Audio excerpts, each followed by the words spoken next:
Good evening, everyone. So in the first video we have set up the bot. I hope everyone succeeded, and some of you already DM'd me, so that's great.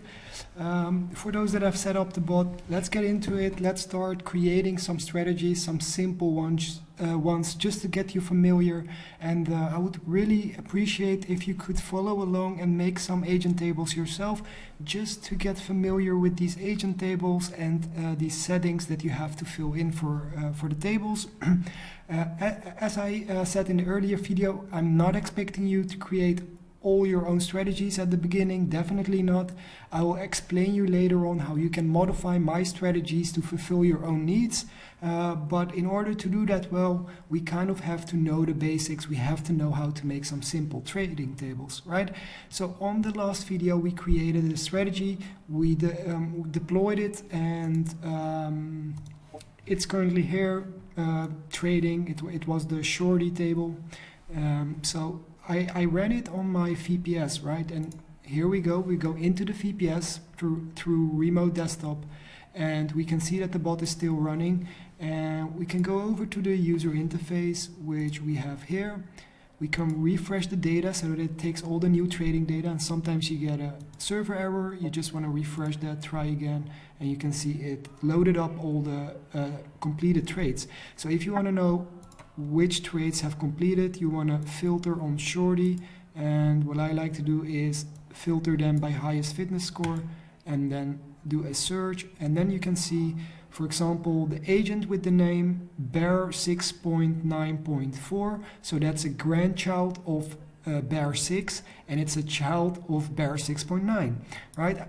All of this we'll get into. It's not that difficult, but what I'm trying to show you guys here is we have a score. So this particular agent has a score, an average score of 450, which is the highest score of these agents, and it has completed 4 trades. So his average score is drawn from 4 completed trades. Okay, so all of this information, we'll dive into it. You'll understand what it is and what it represents and how you can make use of this. But this is basically a list of your agents in the shorty table that we have been running that have performed well. It shows you how many trades they have completed, and it shows you how our system has scored these trades. Okay, so we score a trade based on how much dollar profit it locks in, and in how much time it does so, and how much risk it has taken before it locks in the profit. Okay, so we made the fairest possible metric to score your agents that we could come up with, right? So the bot is trading. We see some results. We can see that it's going pretty well. We have locked in 1,249 satoshis so far, which is okay because we already have this open long position, right? So we're just taking profit and buying it back cheaper, and the process of taking profit and buying back cheaper has already gained us 1,200 and something satoshis, right? So it's all on top of whatever we're already doing, which is we're in a position already, right? So it's extra profits. That's all cool, and what we want to do is understand how we can create our own agents or modify agents. We just want to know what are these agents, right? So I have created a very simple agent table here, and it consists of 3 agents. For now, for this first introduction, we want to ignore anything else besides the blue colored settings. Okay, every horizontal row here represents 1 agent. Okay, and you can recognize the agent by its name. Okay, so entry ID is the name of your agent. So we have 3 agents here: long new 1, long new 2, long new 3, and these are their settings. Okay, the first row always consists of the setting names. Okay, and if you're wondering, Zach, how did you get those CSV files that are in my active tables? Because for you guys, it of course looks something like this, where you go into your active tables and you see 5 of these called longy, shorty, and whatever, right? So you see these in your active tables, but you cannot edit them in CSV format, because then you have to open them with a notepad, and it will look something like this. Open with notepad, it will look something like this, and we have no idea what's going on here. So what you have to do is go to Google Docs. So go to the Google Docs and then Excel sheets and import. So open and then upload, and then you want to drag your CSV file into here. Okay, so if I do this right now, it will open up my CSV file, which is called new table. Okay, and then in a format so that I can adjust it, read it, understand it. Okay, so this is our table currently that we have. And let's go back to the one that I colored, the fields that are important to us. Okay, so we want to start off with offset. What is an offset, guys? An offset means how far away from the price would you like to bid or ask for Bitcoin. So in the last video, we discussed this order book. And we discussed the fact that if you wait in line in the order book, we do not pay fees, so we have free trading. If you want to buy directly or sell directly, you'll have to buy or sell to the first person in line, and then that will cost you money because you interact directly. Okay, you have your Bitcoin exposure directly, and that costs you money. But if you wait in line, if you go into the order book using a limit order, okay, then you don't have to pay fees. And the offset basically means how far away do you want to enter the order book.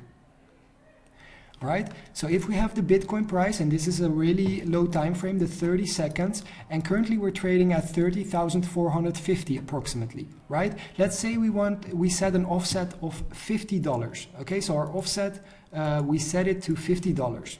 That means that we will place an order, a limit order at 30,400 bucks. Okay, so $50 below the current price. But now, as you guys see right now, the price is going up. We're at $460 right now. What decides when I follow up the price with 10 bucks? Because if the price keeps moving up and my agent is supposed to buy $50 below the price, at some point the price is higher. So when do I adjust my order up with the price movement? Well, that's the next setting that I want to show you guys, which is called the entry timeout. Okay, so your offset is how far away from the price would you like to bid, and your entry timeout is a minute checker that checks up on the price and checks if your agent is still at the right place in the order book. Okay, offsets can be set in dollar values or in percentages. Right? So you can choose to set your offset in dollar values or percentages. To use percentages, you want to put a percentage sign behind your value, right? So like here, we have the first agent using an offset of 5, meaning that he's trying to buy $5 below the price, and his entry timeout is 0.1. So every 6 seconds, this agent will check the price and see if he's $5 below the price with his bid. And if not, he will move his bid up. Okay, the next agent has an offset of 1%. Okay, so he will place his order 1% below the current price, and he checks the price every 1 minute. The next one places an order $100 below the price because there is no percentage sign, and he checks the price every 15 minutes. Okay, so he's not checking the price so often, thereby his order stays at the same price for a longer time period.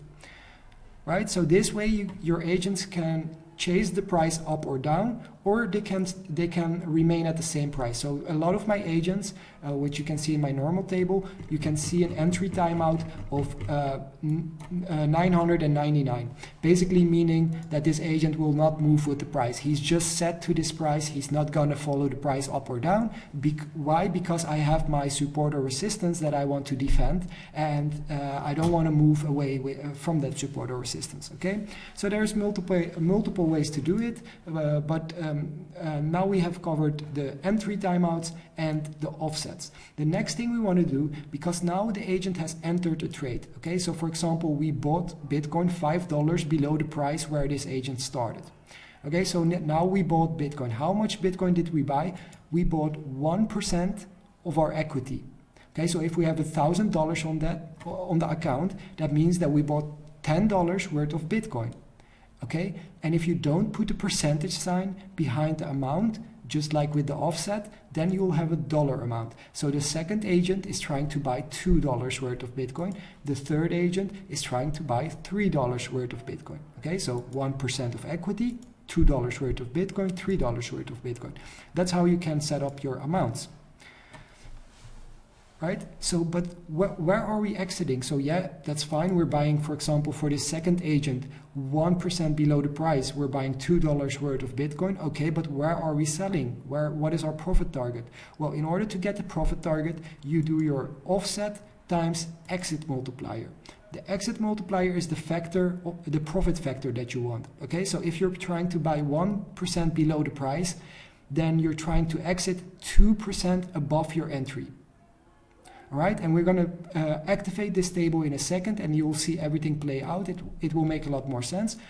But try to understand that the offset times exit multiplier is your exit target, so that you create risk to reward trades, right? So, for example, for this first agent, we're trying to buy Bitcoin $5 below the price, and our exit multiplier is 10. Okay, so let's draw that out on the chart.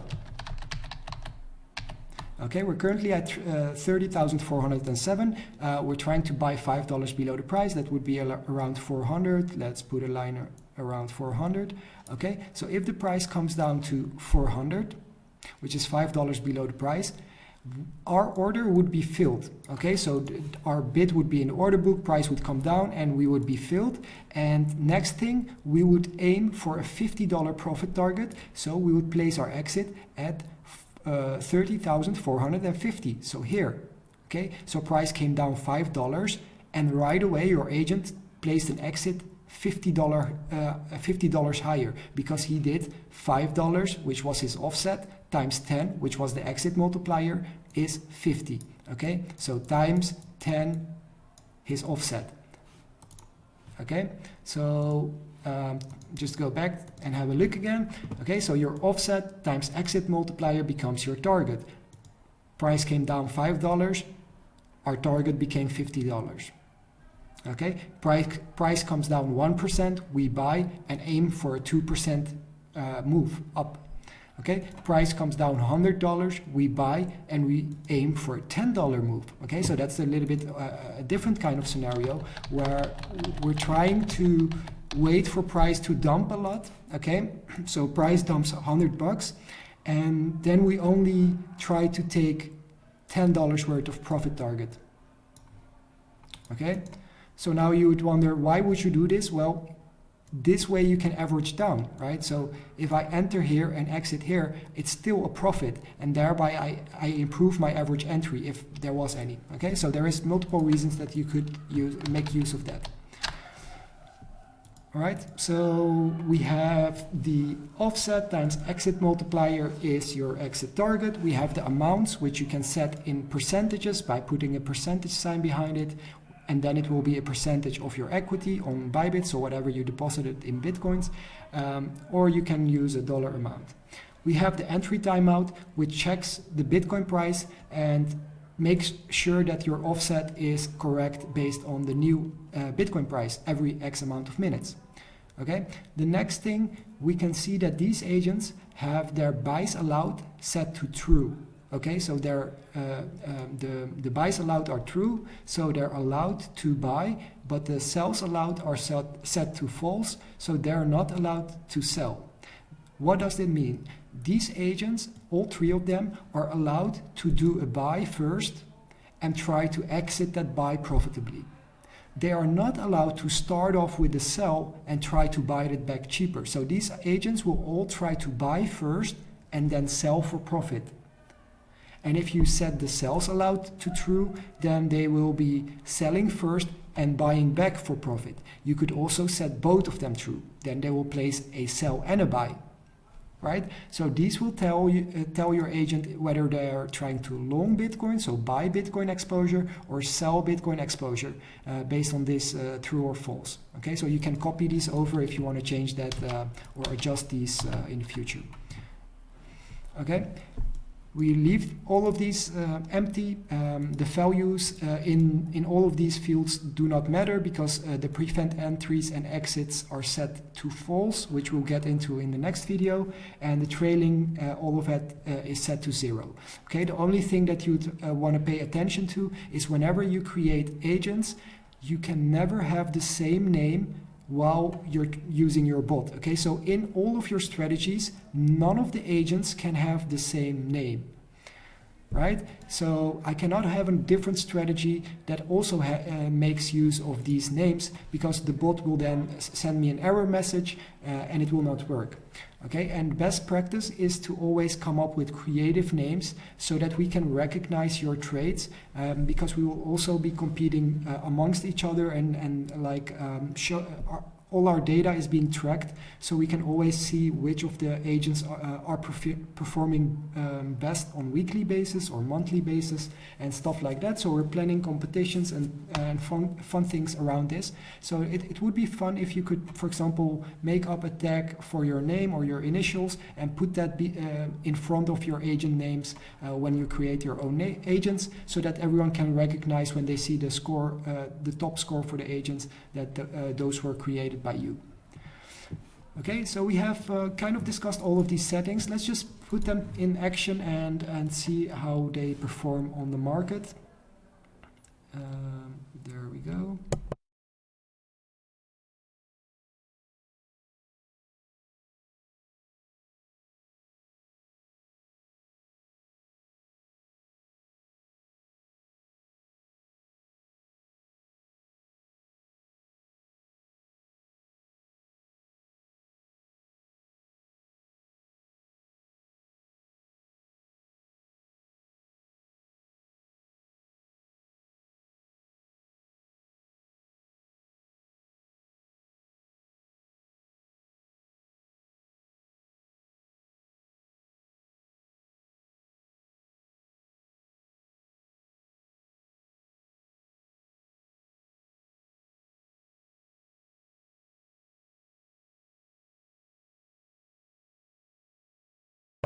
Okay, so I'm just going to input the table into the VPS that I'm using. So new table that we created, and then I want to paste in the agent settings. Okay, and so the colors or the background colors don't really matter, because we're going to download the table as a CSV. Okay, so if you're done editing the table, you want to download it as a CSV. Okay, and then you'll get the file right here. We want to open the file location, and we want to open our bot. And in the bot, you want to go over to the active tables. Okay, and as you know, we currently have a bot running. In order to close the bot, because we already checked it, there was some small profits, but we want to run a new bot. So we just want to X out of them. Okay, so just close them, and all of these tables, well, I have them saved somewhere else, so I can just delete them, and I want to put in this new table that we created. All right, and then I want to go back into my main folder, my main bot folder, and to start the bot, I want to click Start TESS and UI again. If we go over back to our Bybit, we can see that all of the orders that were there from the last trade or last strategy are still in the order book. Okay, but when we start our new strategy, which is now ready to be run, okay, so you always want to check this particular window, and you want to wait until it says all bots are ready to go. Then you want to refresh data on the browser that has opened up, and then you want to click the play button for the groups. Okay, when you do this and you restart a bot, the bot will start by removing all of the orders that had to do with the past trading strategy, right? So then it can start your new trading strategy, and it will place your new orders. As you can see, we see 3 orders being placed. One has $5 of value, and one has $3, and the last one has $2 that it's trying to buy. Okay, the $5 is really close to the price. So that probably is then the one that was trying to buy $5 below the price. But why is the value 5? Well, we chose for a percentage. Let's see. We chose for a percentage amount. Okay, and because there is $500 on this account, it has used $5 to trade with. Okay, the second order is $3, and it seems to be about $100 away from price. Right, so we can check that $100 away from price, $3, that's correct. Then we have one that should be 1% away from price, and it should be $2 worth of orders or buys. Okay, and we can see that, there we go, it's there, $3 worth of buying. Right? Now, if price goes up, we want to make sure that the tables are following the price. The $5 one should be following it with 6 seconds, every 6 seconds, and the other one should be following it every 1 minute. So now we can see that price has come down, and we have bought $5 worth of Bitcoin, and our sell has been placed at 30,407. Let's go over to our Bybit orders, and you can do that by going here and then go to derivatives orders. Okay, so we go over to our orders and we click on trade history, then we select BTC/USD and click on search.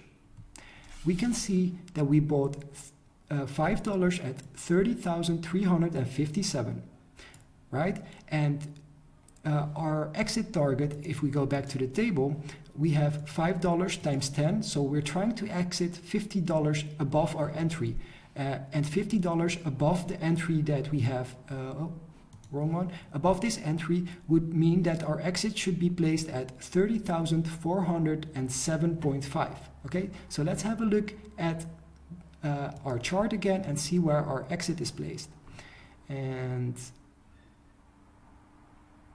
give it a second to load, and there we go.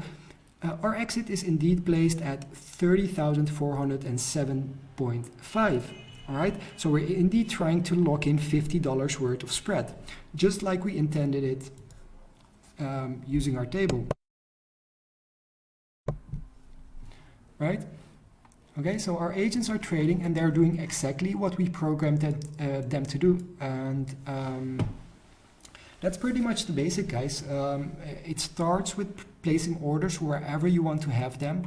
All right, and maybe a small thing that we can discuss already, active above and active below. Okay, so they're trying to buy Bitcoin $5 below the price. Well, it's a little bit risky doing that, right? But what you can say is that this agent is restricted to do this only when price comes below 29,000, for example.